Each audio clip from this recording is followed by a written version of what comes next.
Hello everyone, welcome back to the channel. I'm G, this time with a Dauntless video. And in this video, I'm going to talk about the Dark Harvest that has just landed on Dauntless. Now, if you've been following Dauntless, if you've been playing Dauntless recently, you've seen in Ramsey these gifts lying around. For each gift that you find, you also unlock a rumor that's on the hidden notes behind the house of Dr. Priani.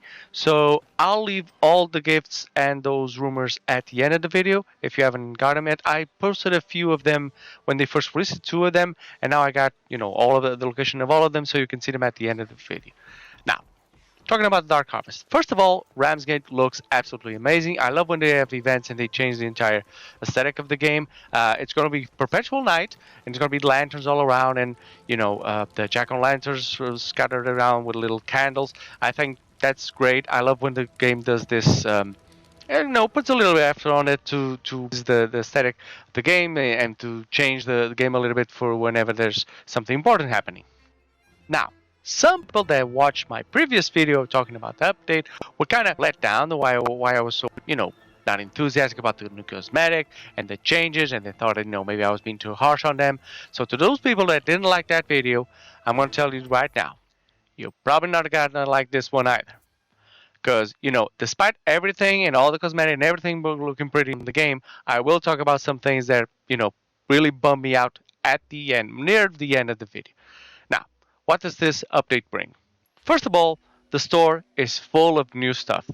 You already had some things regarding Halloween and the dark theme, but they added some new ones. So if you have platinum to spare, go right ahead. Use the codes of the creators that you might follow and like. That's great. That helps them out a lot. Then you might want to head up to Honest Oz. That finally serves a purpose for an event, because he has the rumors. Honest Oz was supposed to be here just for events. Then he just lingered on because people couldn't get the entire rumors done in time. So they left it there, and now he just stays there. And he has a tab that says event that does absolutely nothing until now. So when these events come, that tab does something. So what you'll find in the store is a lot of items that you can buy with unseen coins. Most of them are just emotes, and some of them are just some cosmetics like for banners and sigils and flares. Nothing over the top, but it's cool to have these rewards as you play the game. Now, how do you get this stuff? Well, to get this stuff, you get to go to the hunting grounds. There's a new tab there that says events, and on there you go to unseen summons to fight Shrowd. There's two tabs. One is a little bit weaker, and the other one is really strong. The difference between the two, not only the power of the Shrowd, but also that the fires that lit up, and there's 8 of them, will lit up faster on the second one. Now, this as a complicated mechanic. I mean, if you have in a squad and you just want to, get through Shrowd, it's pretty simple. Every time fire lights up, you just put it out and you continue to fight. The thing is, your rewards increase the more fires are lit, and there's 8 of them. And if they all lit up, you fail the mission. So it's kind of complicated. If you want to get the high rewards, like 7 or 6. Because the timing between, they lit him up and then put him down and then lit him up again changes. And it changes with 2 things. Changes by how long you are fighting the Shrowd and how low the Shroud's health is. So by lowering his health, these things lit up faster. Now, this isn't really complicated if, like I said, if you have a coordinated squad or if you're just doing it for the unseen crowns. Because every time you break apart on Shrowd, you will get unseen crowns.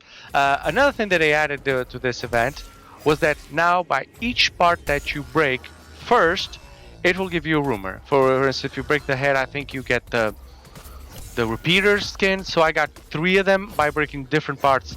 I don't know if it was different in different order or if it was because it was the first one to break. I think it's because it's the first one that you break. Yes, his head, 2 wings, 2 legs, and a tail. So it's 6 in total. So it's 6 skins that you can get for the 6 weapons that you have right now. Well, I think that's pretty cool. And you don't even really have to beat them, because every time you just break him or do a little bit of damage, you do get coins. So it's not that problematic if you're just playing for that.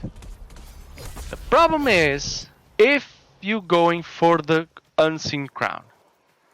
The unseen crown only drops at the harder difficulty and if you can kill him with 7 torches lit.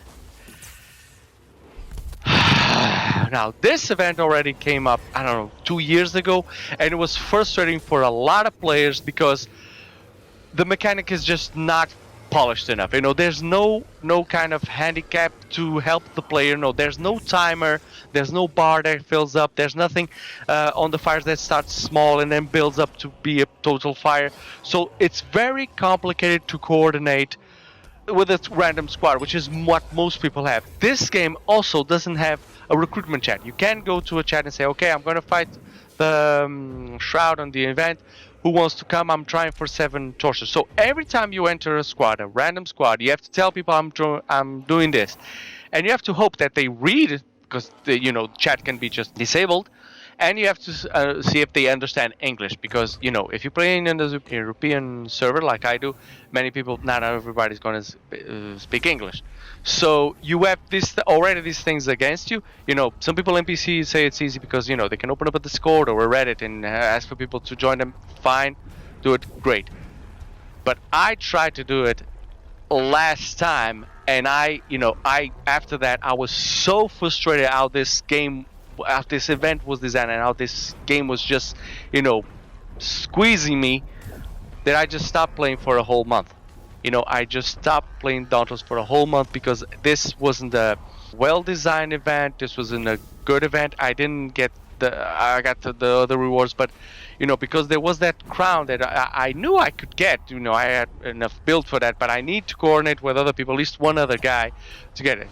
So when I came back to this event, I was just feeling all this anxiety already. So I tried it first with a build that I had for sword, but the sword was not at level max because I'm still reforging. Then I went with a full build. I faced him at the lower level and then at the high level several times. And I even done it with another player that I think probably also did the first event and was frustrated about it.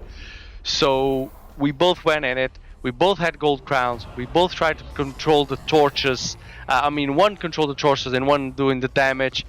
And man, we just keep failing after failing, and it was frustrating. And I was sensing those bad feelings building up again, and I just stopped playing. I just really stopped playing.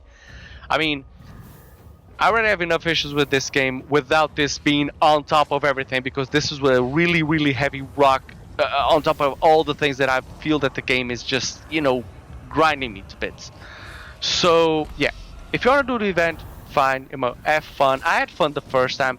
This has new rewards. It has even the rewards for the weapon skin, which is really cool. So if you want to do that, fine. I'm not sure I'll be doing this event. I might get some of the stuff from Honest Odds because those are just require coins. But to get the crown, which was something that I would like to do if I had a guild or maybe 2 or 3 teammates that actually played the game, which I don't. I play the game alone with randoms. So yeah, if I feel that I'm getting those vibes again, I am not playing the game. And like I told you, I'm already preparing a video where I speak about how this game is kind of mistreating its players, especially the older ones. People that come into Dauntless now say, "Oh, it's fine, it's great," but you haven't seen the game when it was before. At the beginning, the game was a lot smooth. It was a lot smooth-line. It was a lot streamlined. There wasn't this heavy grind embedded in every aspect and everything about the game. But I'll talk about it on another video. I'm sorry if I sound frustrated, but that's because I am. I'm just honest. I'm not a partner with Phoenix Labs. I'm not sponsored or anything. I just speak from my experience and maybe to provide a little bit of feedback to Phoenix Labs, and maybe for the players that play the game may be frustrated and they don't have a voice for it. So that's it. So before I leave, I'm just going to give you the locations of the unseen gifts. Even if you don't agree with me, if you enjoyed the video and you want to see more and you want to talk truthfully about Dauntless, how you feel, or maybe how it was before and how it is now, please write it down in the comments section. If you like the video, please like and subscribe. And as always, have a great game, guys.